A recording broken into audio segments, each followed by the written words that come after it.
lower extremity alignment drill progressions. We're going to start by just creating that alignment, and then we're going to move about within it. Step number one, place your hands on your hips, and it's as if I'm turning my toes out, okay, and creating that external rotation within the hips. But don't actually move the feet and just try to rotate in place. Right where your thumb is, you should feel that muscle by the top of your bum, the top of your hip, should contract, should turn on just slightly, okay? From here, after that rotation, for the first progression, after we rotate out, again, not letting the band win, so knees will not collapse inward, feet will also not come in. After the rotation, sit down to your core squat, keep that. Pull, and then stand up tall, squeeze your quads, squeeze your butt, and you repeat. This would be your first progression. Again, we want to keep that rotation without changing your actual footing to the floor, so keep solid contact, rotate out, sit into that quarter squat position, stand up tall, squeeze and squeeze.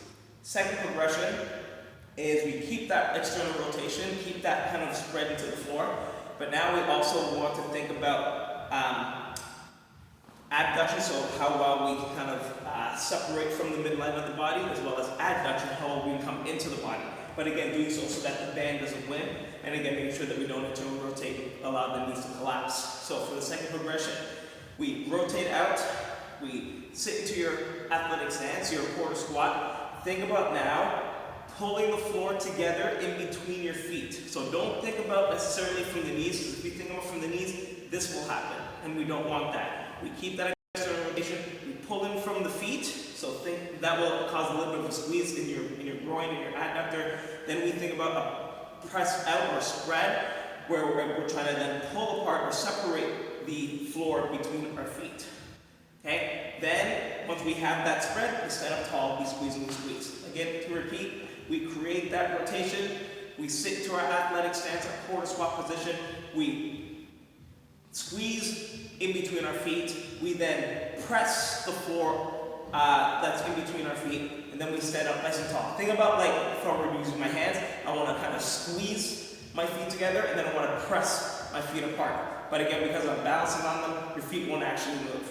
Okay? That's the second progression. Your third progression, again, you find that athletic stance, you find that athletic stance by rotating out, creating that ideal lower extremity alignment. Sit in your athletic stance. Now I'm going to take one hip and I'm going to spread the floor on that one side. I'm going to push it out to the side. Again, when I do that, my center mass is going to stay in between both legs. I'm not going to allow my bands to win. I'm not going to internally rotate at the hip. I'm going to keep that external rotation. To come back, I don't want to push off of this leg, but I want to use that same squeezing motion that I used earlier. I'm going to squeeze the floor in between my feet, and I'm going to pull this leg towards this one, using the adduction of my opposite leg. Okay, so again, for the third progression, rotate out, sit in your athletic stance. I'm going to push without kind of doing this. So try not to do that. If you do that, again, you'll kind of pull on the band, you lose that alignment. Sit into your position. We push the floor away. Catch yourself with this leg, then you pull yourself back in without losing that external rotation. So you should feel that it's still rotating out. You then stand up tall, you squeeze and you squeeze. One more time. Create that external rotation or that rotation into the floor. Sit down into your athletic stance. From here, we push. We then pull.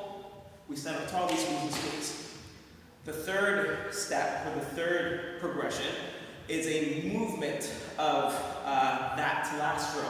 So we find that rotation, we sit into that position, I'm going to push, create my spread, and then with the opposite leg now, I'm going to pull the first leg in.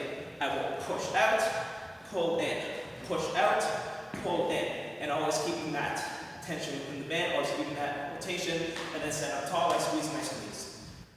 For the last and the fourth progression, we're going to move this to a single leg movement, okay? So I create that width, okay, that spread on the floor, sit to my athletic stance, I pull myself in, and then center of mass now is balance over this leg becomes weightless. If you need to, the tiptoe can help you balance, and if you are losing to the band, you can use the opposite leg to create that external rotation, that width, which will help you on that balancing leg. From here, we stand up tall, okay? Find that strength through this leg, squeeze your bum, squeeze your quad, sit back down into your athletic stance. We then push, create that spread. Try not to just do this with this leg. Create that spread from here. You find that spread through the floor, do the opposite side. Pull yourself in. Stand up tall, squeeze and squeeze. Bend through the hip and the knee. Spread yourself back out. From here, you'll be going side to side. If you wanted to do a little bit of a bonus, a fifth progression, you turn that fourth one into a bounding or hopping type drill. We find that position, sit to our athletic stance. Again, we pull ourselves in. We stand up tall. We squeeze our glutes, squeeze our quad. We hinge through the hip. And then from here, we're going to push. And we're going to catch ourselves. Find that single leg position. Stand up tall, squeeze and squeeze. Hinge through the hips. Push and catch. Again, never letting the band win.